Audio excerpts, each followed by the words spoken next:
why no one will ever close that shop. I don't care who you are. Mamela la lekata le vutile le tla di pasta KZN, because those people made it clear that we are under March and we are here to close the shop. Ole mangwe no tlo kwala shop. And we said it very nicely.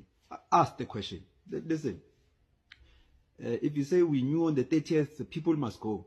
Who put that date?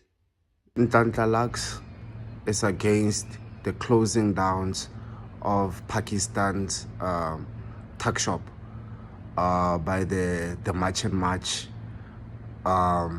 people, especially because recently they just went to Soweto, and then they found him there. He was waiting for them. Phakela, you must go there with your agreement with Phakela there. There, it's not our agreement, that thing. It's yours and those who understand it. It's not ours. The community, most of the communities just scared to come out and speak. Some communities, by the way, have been coming out to tell these people closing shops that it's katora hlanyetsang sing mo ka sia rona.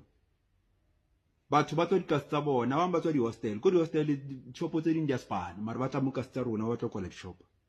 But the rest of one tota batho ba bang ke bua ka tlhatlhe.